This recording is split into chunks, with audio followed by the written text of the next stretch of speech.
Chapter 21. Shadows of Dust and Smoke. Now Gomez folks, they was sharp as tack when it come to scouting the lay of the land, and word got round quicker'n a jackrabbit that Pasago was fixin' to roll into the village. News whipped through that canyon like a gust scatterin' sage leaves across a dry creek bed. One of the tribe's slickest hunters, a quiet mescalero feller by the name of Chauka had been trailin' a lone deer for 3 days straight. Folks swore that man could spy a rabbit's hole from a hill away and never once missed his mark when chasing game. But this deer, it was wily, always slipping off just when he got close. It was a queer thing, too, 'cause that deer was grazing all lonesome-like in the heart of Canyon de Shelly, far from its kin, and that set Chauka to pondering. One night, holed up in a cave carved out by the good Lord's own hand, he caught a whiff of smoke on the breeze. Warn't no fire to be seen, mind you, but that smell hung there, faint as a whisper but stubborn as a mule. Could have been a wild blaze, could have been a hid-out camp. Either way, it needed finding. And quick, too, 'cause he had to warn his people. Tracking that smoke with steps soft as a cat's, he crept up to a rocky plateau. Lo and behold, from behind a jumble of boulders, he spied a camp of Chiricahua warriors. They was kindling a fire the old Apache way.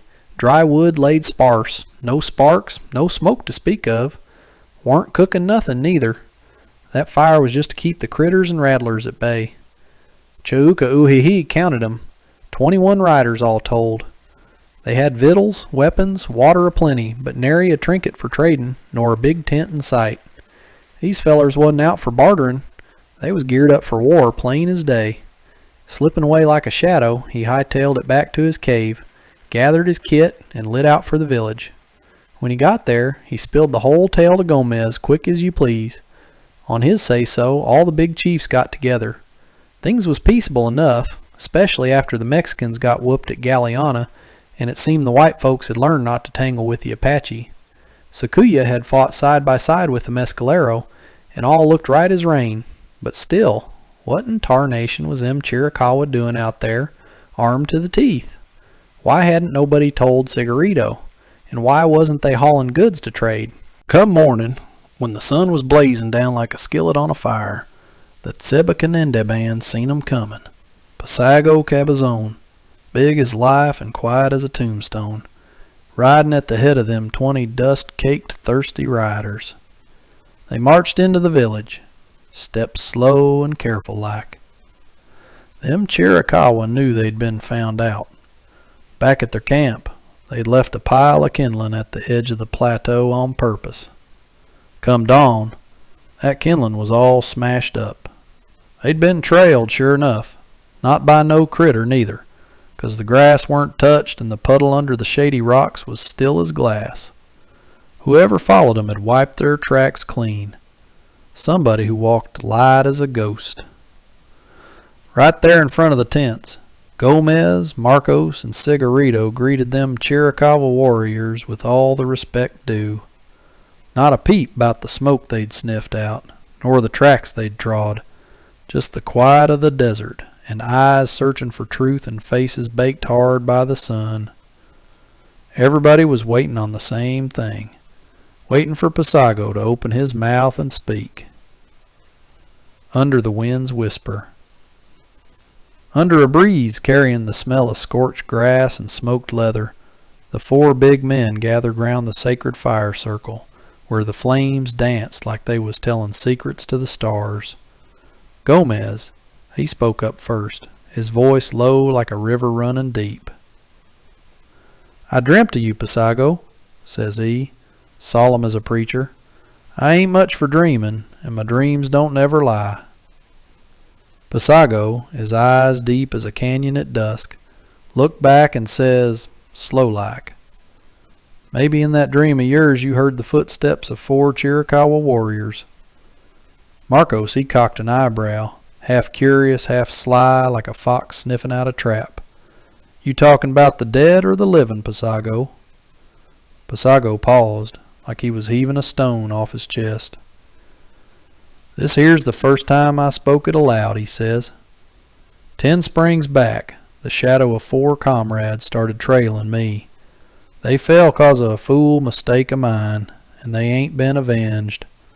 Time's come to wash clean a promise I let gather dust. Cigarito, he grinned, slick as a snake oil peddler. You fixin' to pay that debt alone, Pasago, or you needin' some old pals to ride alongside? Pasago eased down into the fire circle, a sure sign he come in peace, his heart pure as spring water. I come for the brother I broke corn cake with in lean times, says he. Ain't no blood on my knife.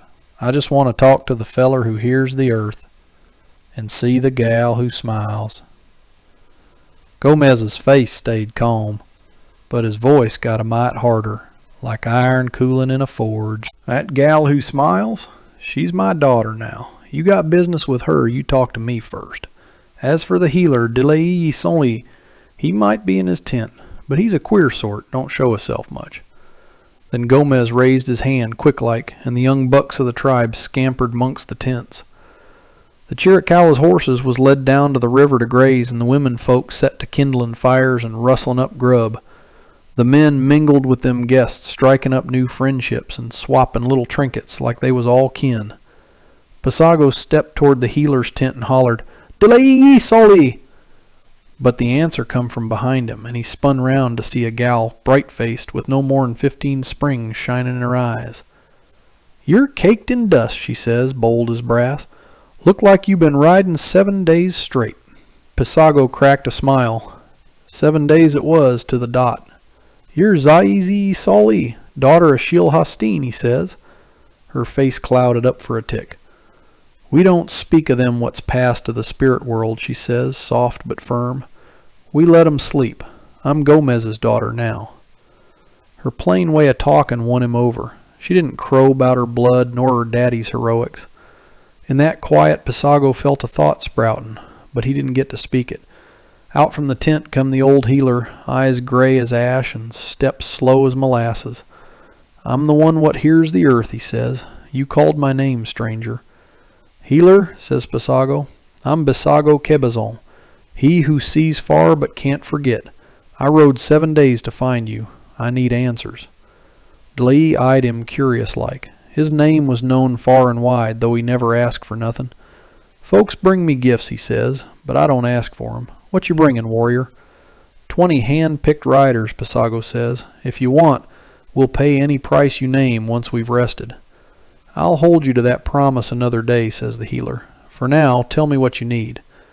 As them two jawed, she who smiles watched 'em close. Neither was Mescalero. The healer was half white, half Navajo, and Pasago was Chiricahua through and through. When words fell short, they took to signs. It was a sight to see how Pasago made rider by dragging 2 fingers across his left palm, and warrior by mimicking the heft of a rifle. Weren't just talk, it was 2 worlds meetin', reading each other's faces and hands like a book.